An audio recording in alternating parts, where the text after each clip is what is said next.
So now we will discuss Coulomb's law in vector form. But Coulomb's law को vector form में समझने से पहले अगर जिन लोगों को वेक्टर्स क्या होते हैं, वेक्टर से कुछ लॉ नहीं पता है, तो Coulomb's law वेक्टर फॉर्म समझ में नहीं आएगा। तो उसके लिए हम ब्रश अप करेंगे 11th के वेक्टर के कुछ concepts. Triangle law vector addition 11th में हमने एक पढ़ा था। उसमें क्या होता है, जो वेक्टर उल्टे सीक्वेंस में होगा वो इक्वल होगा बाकी दो वेक्टर के समेशन के जो सीक्वेंस में है। जैसे कि ये ए है, इस डायरेक्शन में ए स्टार्ट हुआ फिर खत्म हुआ, खत्म होने के बाद बी स्टार्ट हुआ फिर खत्म हुआ, बट सी यहाँ से स्टार्ट नहीं हो रहा है, यहाँ खत्म हो रहा है। इसका मतलब सी जो है वो ए और बी के उल्टे डायरेक्शन में लगा हुआ है, अपोजिट सीक्वेंस में लगा हुआ है। तो सी क्या हो जाएगा, ए प्लस बी। सिमिलरली अगर हम यहाँ पे देखें तो अगर हम यहाँ से स्टार्ट करें तो यहाँ से यहाँ गए, अब यहाँ से इधर जाना चाहिए था बट ये उल्टा लगा हुआ है, तो इससे स्टार्ट करते हैं। वाई का इधर से इधर गए, ठीक है। अब यहाँ से एक्स स्टार्ट हो रहा है, मतलब सही सीक्वेंस है। तो एक्स और वाई इक्वल होगा जेड के, Z equals to X plus Y, ठीक है। अब कोई भी वेक्टर है, मान लो आर, उसकी लेंथ है आर, आर का मतलब मान लो 5 मीटर या 6 मीटर जो भी है, और इस डायरेक्शन में है, तो ये एक वेक्टर है। अब इस वेक्टर को, किसी भी वेक्टर को हम यूनिट वेक्टर बना सकते हैं। किस तरीके से, उस वेक्टर आर को डिवाइड कर दो उसके मैग्नीट्यूड से। तो एग्जाम्पल के लिए अगर हम इसे समझें, 5 इन लेफ्ट डायरेक्शन या फिर राइट डायरेक्शन, उसको अगर हम डिवाइड कर दें 5 से तो क्या बचा, 1 इन राइट डायरेक्शन। तो इसका मतलब क्या हुआ, ये इसका मैग्नीट्यूड तो बन गया 1, और इसके पास डायरेक्शन वही है जो इसके पास डायरेक्शन है।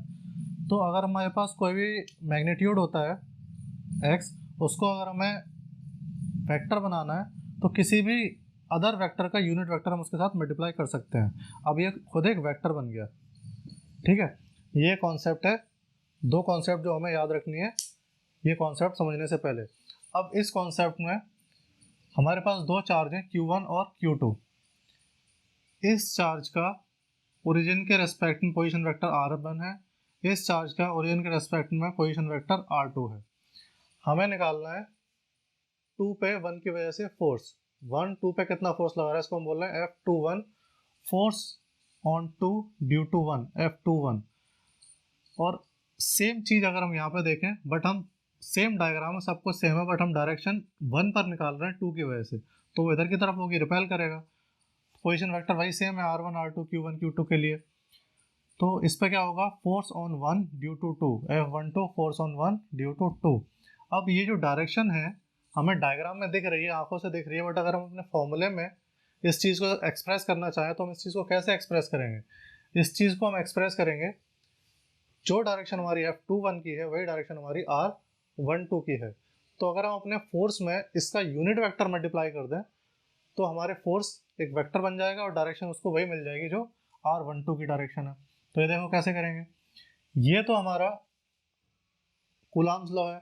कूलम्ब्स लॉ अगर हम देखें, F21 force on 2 due to 1 क्या होगा, 1/4πε0 Q1 Q2 upon R square. R क्या है, R12 का स्क्वायर, ठीक है। इसको हमें बनाना है वेक्टर। तो वेक्टर बनाने के लिए भी हमने क्या पढ़ा था, किसी भी मैग्नीट्यूड के साथ, किसी भी वैल्यू के साथ हम यूनिट वेक्टर का मल्टीप्लाई कर सकते हैं। तो अभी हमें यहाँ पे हमें यूनिट वेक्टर का मल्टीप्लाई करना है R12। क्यों मल्टीप्लाई कर दिया हमने, क्योंकि F21 का जो डायरेक्शन है वही डायरेक्शन R12 का है। तो हम मैग्नीट्यूड वही रखना चाहते हैं, बट हमें इसमें डायरेक्शन ऐड करनी है, तो इसमें इसका मैग्नीट्यूड 1 है, 1 का मल्टीप्लाई इसके साथ होगा तो कोई फर्क पड़ेगा नहीं, ठीक है। तो इसको हम और कैसे फर्दर डिवाइड कर सकते हैं, F21 कि यहाँ पे यूनिट वेक्टर मल्टीप्लाई करने से ये बन गया वेक्टर, ठीक है। यहाँ पे हम देखते हैं, जैसे हमने वहाँ पर ट्राइंगल और वेक्टर एडिशन देखा था, R1 और R12 ये दोनों सीक्वेंस में है ऐसे करके, और ये इसके अपोजिट है, तो R2 equals to R1 plus R12, ये यहाँ पर लिखा हुआ है। तो अगर हम यहाँ से R12 की वैल्यू निकालें तो R12 की वैल्यू क्या हो गई, R2 माइनस R1, ठीक है। तो इसको अगर हम यहाँ पुट करेंगे, सबसे पहले तो ये देखते हैं कि ये 1/4πε0 Q1 Q2 अपॉन R12 को हम क्या लिख सकते हैं, R2 माइनस R1। अब ये वेक्टर फॉर्म में लिख दिया, बट ये तो मैग्नीट्यूड था, ये वेक्टर नहीं है, तो इसको मॉडुलस लगा दो तो ये बन जाएगा मैग्नीट्यूड इसका स्क्वायर।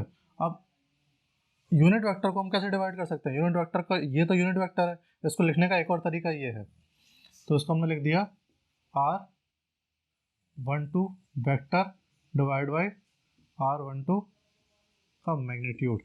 तो अगर इसको ओवरऑल देखें तो F21 is equals to 1/4 pi epsilon naught Q1 Q2 upon ये, और ये एक ही चीज़ है,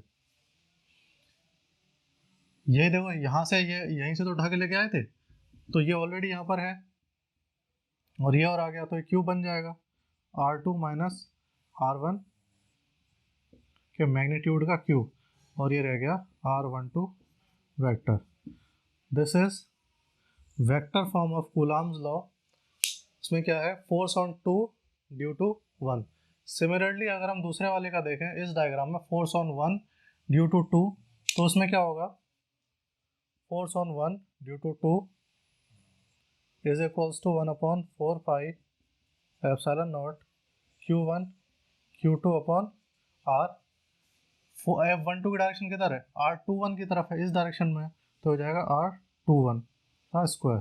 ठीक है, इसको वेक्टर बनाने के लिए क्या करेंगे, R21 के कैप का मल्टीप्लाई कर देंगे और ये बन जाएगा वेक्टर। ठीक है, अब इस यूनिट वेक्टर को अगर हम ब्रेक करते हैं तो बन जाएगा F12 is equals to 1/4 pi epsilon naught Q1 Q2 upon R21 का square into R21 vector upon R21, ये स्क्वायर और ये 1, जो टोटल मिलके बन जाएगा क्यूब। ठीक है, तो ये क्या हो जाएगा, F12 is equals to 1/4 pi epsilon naught Q1 Q2 upon R21 का क्यूब R21 वेक्टर।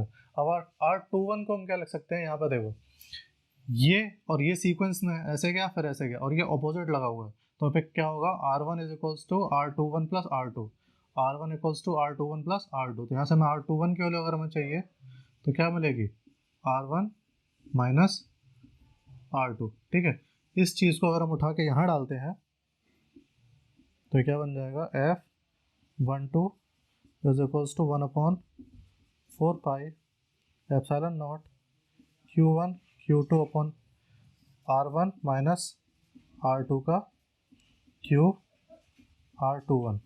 ओके, तो ये हमारे हो गए vector form of Coulomb's law. This is force on 2 due to 1 and this is force on 1 due to 2। ठीक है, ये दोनों एक ही चीज़ है, बस सेम चीज़ है, सेम चार्जेस है।